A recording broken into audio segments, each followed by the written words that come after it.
My job in Google now is to go and help brands make most out of their digital. Digital is often viewed from two lenses. There's branding and there's performance. Now performance we kind of get a sense of because there is some sense of measurability. However, branding is an enigma to most marketers. So given that this is a brand summit, I thought why not just take up this challenge? Let's solve for branding, online branding. Why is it important? Quite clearly because it can increase your conversion rates not by 10, 20, 30, 50%, but a massive 1,000%, 10x. That's the importance of good branding. Now, if you were to do last click attribution, you're often going to miss out on the real value of your digital marketing practice. The analogy that we like to give at DoubleClick is that if you look at a football team, right? You do not attribute the success of a team or the caliber of a team on the guy who's scoring the goal. It's a team effort. So unless you're able to really attribute for top of the funnel activities like rich media, you are never going to be really able to create good brands. So let's do one thing. Let's start. I'll just show you a couple of ads, and I'm sure you will see our line of thought.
It's really heartening for a marketer to see that kind of engagement when such ads run. The genuine smile, it's almost like priceless.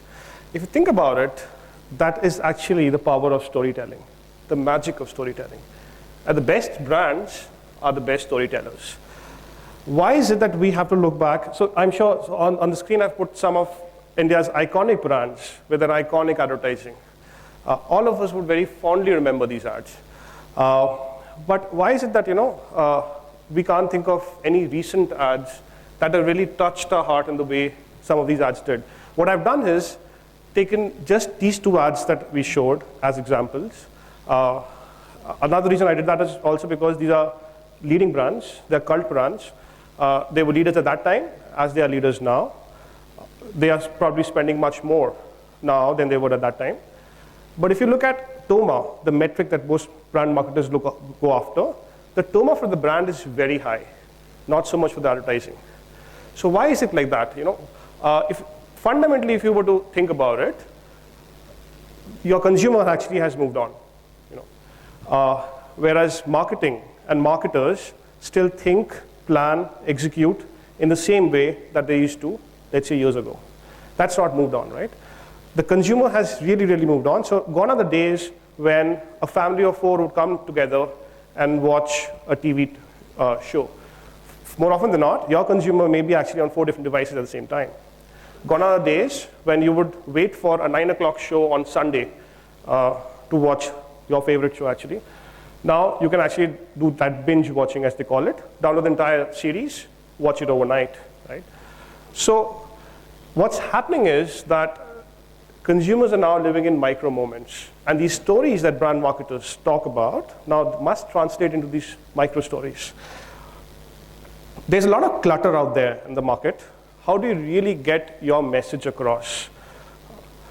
One of the most tactical problems that are faced in the industry is around viewability. So for most marketers, it's about, okay, am I running a display campaign? Viewability is a metric that has been defined by the International Advertising Bureau.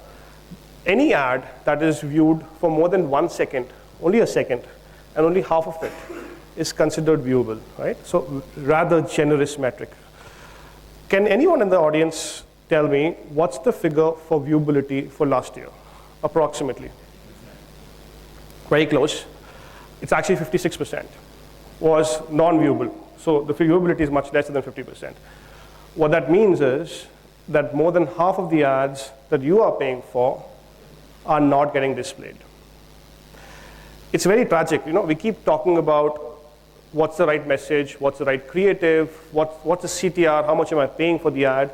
But at the very heart of it, if your ads are not viewed, then what's the joy of marketing, right? By the way, that figure is much worse in India. This is a global figure that Google came out with last year. It actually shocked the world. The figure in India is much worse, only because in India, we do not use an ad server. Most marketers do not use an ad server. We miss the forest for the woods. We think that, oh, why should I pay that little bit more? We ran a test on a large CPG player in Delhi, and their viewability was 15%. Okay. Shocking. 85% of their ads were not viewed, and they're paying for it, by the way. So the other large challenge is cross-device. 90% of user journeys are cross-device. How do you really track a user journey that begins on a 4-inch device and ends on a 13-inch device?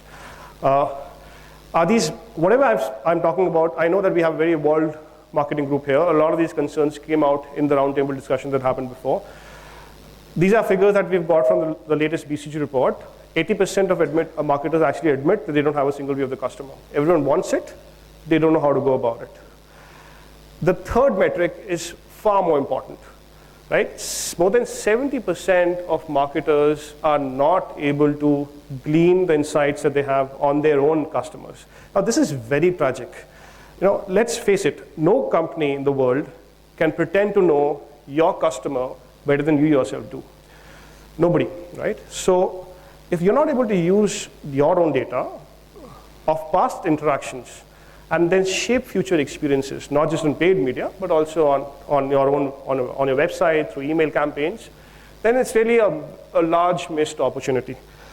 So what's the solution? This is a very cliched statement, and yet it needs to be made.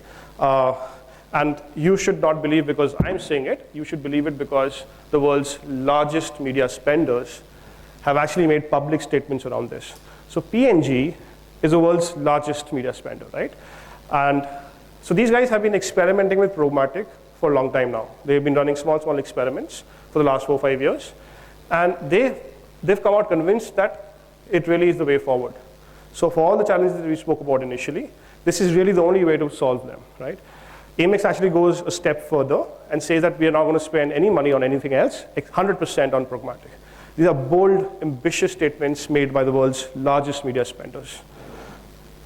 What is programmatic? Just for somebody who may not be very aware, it's about using as much data as you can, collect as much data as you can on your audience, use as much of it as you can in real time, and truly deliver the right ad to the right person at the right time. Now, this is very utopian. We've been talking about for many years. We keep saying theoretically in our B school also that digital is the one area, one field where you can target to the segment of one. But really, nobody's doing it. Now it's possible to do it, and it's possible to do it at scale. The problem is none of this, whatever I've said, is something that marketers don't know, right? The challenge is that all of us are looking at marketing from an inside-out perspective. So, in the roundtable that happened earlier, there was also this thing that there are a lot of silos that exist, right? So, these are some of the common silos that we come across when we go and talk to marketers. If you see broadly, like I said in the past, your digital is divided into performance and brand. Both these guys run their own campaign, search, display, and all of them are pretty much in silos. Nobody really talks to each other. There's a little bit of an overlap, which we've tried to put. The other big issues around IT and analytics, right? Now, they're, of course, a little more biased towards performance, but still in silos. And guess what? What's the one key piece that's missing here? Anyone? In this diagram, is there any one area which is really conspicuous by absence? Sorry? I didn't get that. Sorry? Data. Okay. Creative. The very small bubble of creative, which is really sitting in its own silo, right? But guess what? Your creative can actually contribute 70% to the success of your campaign. That's how powerful it is. We keep fretting about, oh, have I got the mastered inventory? It's not. I think we've moved on from that now. The question should be, am I catching my audience wherever he is on the net? It need not be a mastered inventory. It could be wherever he is, and am I really delivering the right message to him? So now, it is a concern, right? Which is why Harvard Business Review came out with some leading cutting-edge thinking last year when they spoke about the role of a chief marketing technologist, a CMT, right? Because no longer can your media and IT and analytics sit separately. They've got to report to the same guy, right? So if you see in this diagram, the adoption of a CMT, while it's been really good outside of India, in India, I at least have not heard of any organization, and it could be a traditional large marketer or a startup, where there is a role of a CMT. Okay, so, but there was a lot of discussion on silos. You really need to solve for this to be able to have that customer view of marketing. Now, I agree that it's going to take time. So what's the solution? In the existing setup, the way we are structured, how do we really have a more customer point of view? Enter DoubleClick. The proposition is very simple. All of digital in one place for the first time ever. So you can now build your creatives, create your media plan, run the media plan, optimize on it, and then analyze it. Have that true one view of your customer across channels. So whether it's search, video, social, display, across formats, and best of all, across devices. So you truly then measure user journeys that begin on a 4-inch device and end on a 13-inch device. How does this, programmatic is finally all about audiences, right? So how do you really merge all the data, marry all the data that you have, collect as much as you can? So DoubleClick lets you do that. It lets you it gives you that unduplicated reach and data across all your various, whether it's your CRM, whether it's your email database, whether it's your media data, and you have that one view. How does all this magic really come true? This is how the stack is. There are various products that exist in the platform. There is a search optimizer, there is a DSP, there's the NAT server, there's an analytics engine. What's really unique about this is that for the first time ever, you have search that talks to display, that talks to video, and that talks to social. And you have campaign data that talks to site analytics. So it's truly end-to-end, it's truly comprehensive.